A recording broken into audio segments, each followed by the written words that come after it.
శ్రీ మహాగణాధిపతయే నమః. శ్రీ మహాసరస్వత్యై నమః. శ్రీ గురుభ్యో నమః. 2025వ సంవత్సరము డిసెంబర్ మాసంలో 16వ తారీఖు నుండి 31వ తారీఖు వరకు వృశ్చిక రాశి జాతకులకు, అంటే వృశ్చిక రాశిలో జన్మించినటువంటి వారికి గోచార ఫలితాలు ఎలా ఉన్నాయో తెలుసుకుందాం.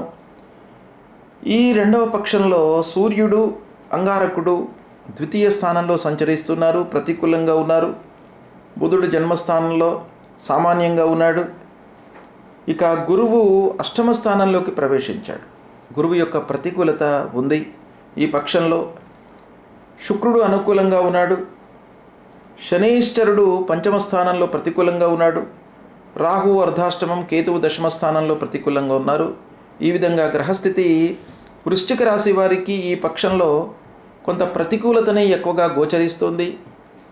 అయితే తాత్కాలికమైనటువంటి ఫలితాలపై ప్రభావాన్ని చూపించేటువంటి బుధుడు, శుక్రుడు ఈ రెండు గ్రహాలు కొంత అనుకూలంగా ఉన్నాయి కాబట్టి వ్యాపారస్తులకు ఇబ్బంది లేదు. వ్యాపారం సజావుగానే కొనసాగుతుంది. చేతిలో ఉన్నటువంటి వ్యాపారం మూలకంగా లాభాలను ఆర్జిస్తారు. కోర్టు వ్యవహారాలలో కొంత అనుకూలమైనటువంటి ఫలితాలు ఉంటాయి. ప్రత్యేకంగా న్యాయవాద వృత్తిలో ఉన్నటువంటి వారికి కొంత అనుకూలమైనటువంటి సమయంగా ఈ పక్షం ఉండబోతుంది.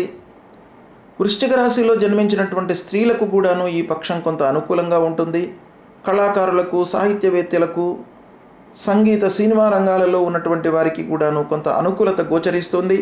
ఓవరాల్గా చూసినట్టయితే అష్టమ గురువు యొక్క ప్రభావం బాగా ఉంది. అంటే అనుకోని ఆటంకాల మూలకంగా ప్రారంభించినటువంటి పనుల లోపల ఆలస్యం గోచరిస్తుంది. ఇక కష్టానికి తగిన ఫలితము లేకపోవడం మూలకంగా మనిషి లోపల ఒక నైరాశ్యం అనేటువంటిది ఏర్పడేటువంటి అవకాశాలు బాగా కనబడుతున్నాయి. శుభకార్యాల విషయమై ప్రయత్నాలు కొంతవరకు సజావుగానే కొనసాగుతాయి. ఆత్మీయులు, స్నేహితుల యొక్క సహాయ సహకారాలు మటుకు ఉంటాయి. ఇక రాజకీయంలో ఉన్నటువంటి వారికి కొన్ని ఇబ్బందులు గోచరిస్తున్నాయి కనుక వాళ్ళు జాగ్రత్తగా నిర్ణయాలు తీసుకోవాలి. ఆఫీసులో ఉద్యోగస్తులకు కొన్ని ఆటంకాలు, మనస్పర్ధలు, తోటి ఉద్యోగులతో కలహాలు ఏర్పడేటువంటి అవకాశాలు బాగా కనబడుతున్నాయి. అయినప్పటికీ పనులను వాళ్ళు సంతోషంగానే స్వీకరిస్తారు. ఫలితంపై మనస్సు నిలపకుండా పనులపై శ్రద్ధతో వాటిని పూర్తి చేయడానికై ప్రయత్నాలు చేస్తుంటారు. ఇకపోతే ఆరోగ్య విషయంలో మట్టుకు మీరు ఈ పక్షం లోపల జాగ్రత్తలు తీసుకోవాలి.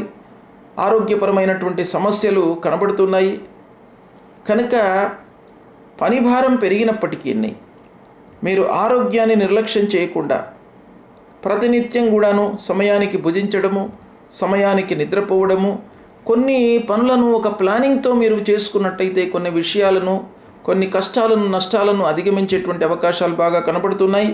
వ్యాపారస్తులు కొత్త వ్యాపారాన్ని ప్రారంభించకుండా చేతిలో ఉన్నటువంటి వ్యాపారంపై మనస్సు నిలపండి. తద్వారా మీకు నష్టం జరగకుండా ఉంటుంది.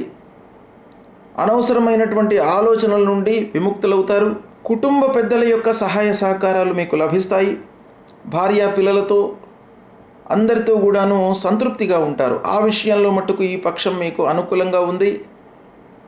ఈ విధంగా మనం చూసినట్టయితే వృశ్చిక రాశి వారికి కొంత ప్రతికూలత ఎక్కువ కనబడుతుంది కాబట్టి మీ వైపు నుండి ఎఫర్ట్స్ మట్టుకు బాగా అవసరము అనేటువంటి విషయం మనకి ఇక్కడ తెలుస్తుంది.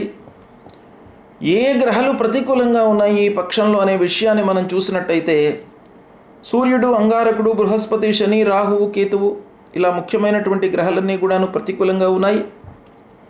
కనుక మీరు ఈ గ్రహాల నిమిత్తమై పరిహారాలు చేసుకోవడం చాలా మంచిది.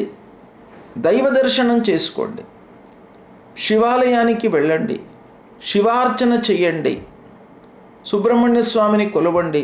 ప్రతినిత్యం కూడాను సూర్య భగవానుడికి నమస్కారం చేసుకొని సూర్యుడికి అర్ఘ్యప్రదానం చేయండి.